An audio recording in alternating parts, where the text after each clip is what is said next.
50 বছর পরে মালদার গঙ্গা নদীর চরে দেখা মিলল অস্ট্রেলাশিয়ান গ্রাস আউলে। গত 9 মার্চ পাখি পর্যবেক্ষকদের একটি দল মালদার গঙ্গার চরে অস্ট্রেলীয় ঘাস প্যাঁচার ছবি নথিভুক্ত করে। মালদা বন বিভাগ কর্তৃক পরিচালিত 4 মাসব্যাপী পাখি জরিপের ফলে এটি আবিষ্কার করা সম্ভব হয়েছে।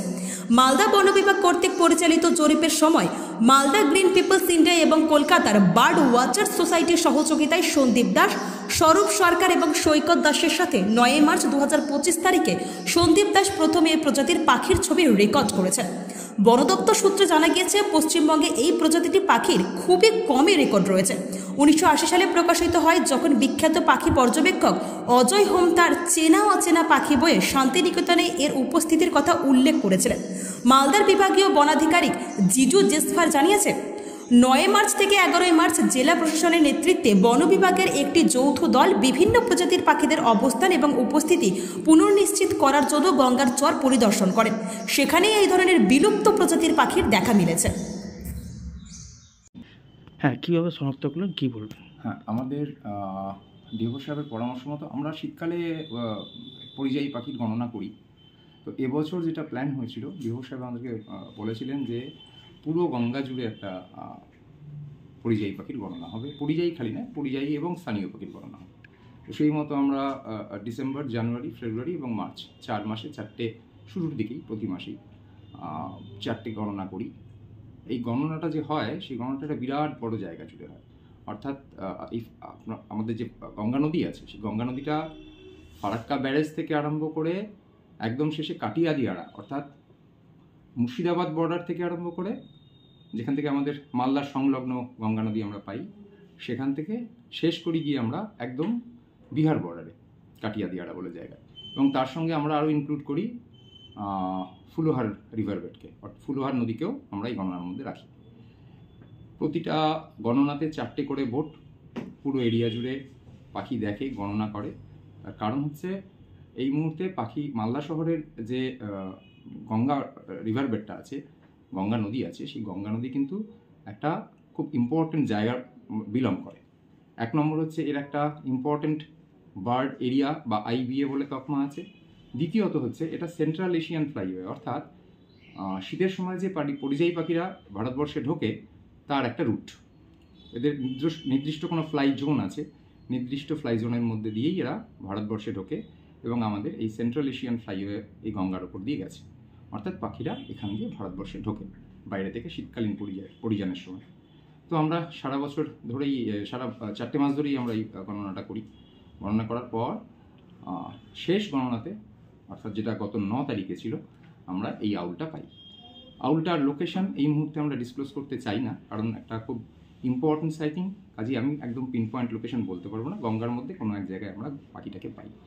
পাখিটা পাওয়ার পর সঙ্গে সঙ্গেই যারা ছিল ওখানে, তারা ভীষণ নামকরা পাখি দেখার লোক, পশ্চিমবঙ্গে সবাই চেনে তাদেরকে। তো সন্দীপ বলে একজন ছিল, সন্দীপ দাস পাখিটাকে আইডি করে। আইডি করার পর আমরা সেদিন সবাই গঙ্গার বুকেই ছিলাম। আইডি করার পর সে আমাদেরকে সঙ্গে সঙ্গে মেসেজ করে। আমরা পরের দিন সার্ভে শেষ হয়ে যাওয়ার পর ডিও সাহেবকে ব্যাপারটা জানানোর পর ডিও সাহেব বলেন যে আমরা আরেকবার এই জায়গাটায় যাব।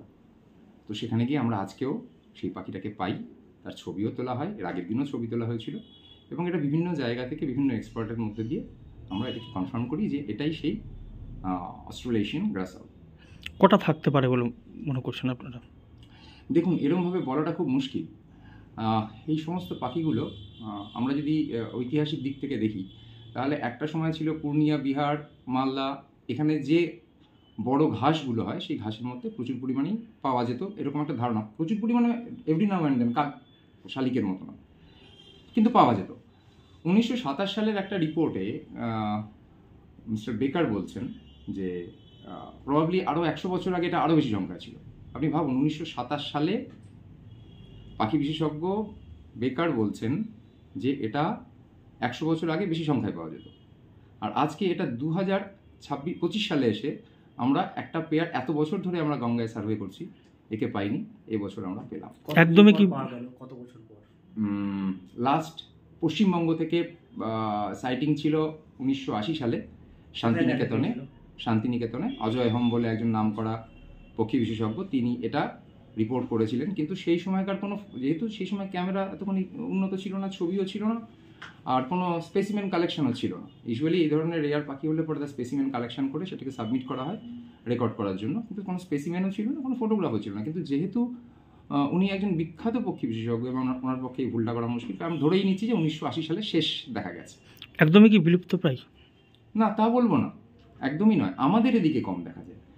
আমাদের ভারতবর্ষের এই প্যাঁচার বিশেষত্ব হচ্ছে, এই প্যাঁচা বিশেষ করে ঘাস জমিতে থাকে। এখন মুশকিল হচ্ছে আমাদের এই যে গঙ্গার চরে যে পরিমাণে ঘাস কেটে ফেলা হচ্ছে, এই ঘাস কেটে ফেলার পরে এদের যে বাসস্থানে এরা থাকতে পছন্দ করে, তার ভীষণ রকমভাবে ডিস্ট্রাকশন হচ্ছে, ক্ষতি হতে পারে এই পাখিদের। ক্ষতি হতে পারে। আপনার নাম? আমার নাম সুভাষিস সেনগুপ্ত, আমি গ্রিন পিপলস ইন্ডিয়া মালদার সেক্রেটারি। স্যার বলছি যে অস্ট্রেলিয়ান গ্রাস আউল, এটা কিভাবে শনাক্ত করা গেল এবং কি বিস্তারিত যদি একটু বলেন স্যার। অস্ট্রেলিয়ান গ্রাস হল এটা প্রথম ফটোগ্রাফিক এভিডেন্স পেয়েছি ওয়েস্ট বেঙ্গল মধ্যে মালদাতে। এটা পেয়েছি আমাদের একটা লম্বা 4 মহিনা ধরে আমাদের একটা পাখি সার্ভে চলছে গঙ্গাতে। এই লাস্ট সার্ভে যেটা হলো 9 তারিখে, ওখানে আমাদের একটা টিমকে পেয়েছি 3টা পাখি।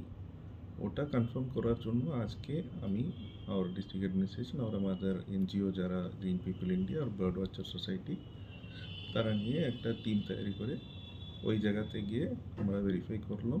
এটা কোন জায়গায় স্যার? জায়গা আমি ঠিকঠাক বলবো না, এটা গঙ্গার ভিতরেই আছে।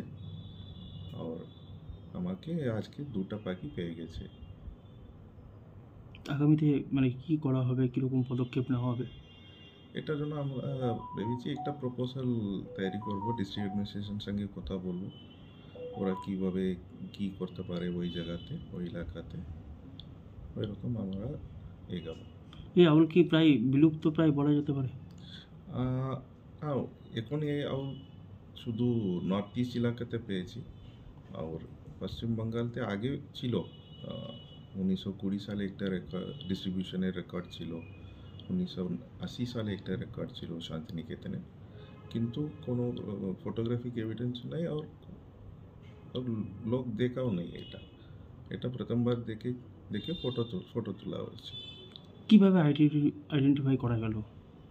এটা ফটোগ্রাফিক এভিডেন্স আছে, তার আমাদের গাইড বুক আছে, আর বিভিন্ন বার্ড এক্সপার্টরা আছে আমার সঙ্গে, ওরা এটা আইডেন্টিফাই করে দিচ্ছে। কটা থাকতে পারে বলে মনে করা হচ্ছে?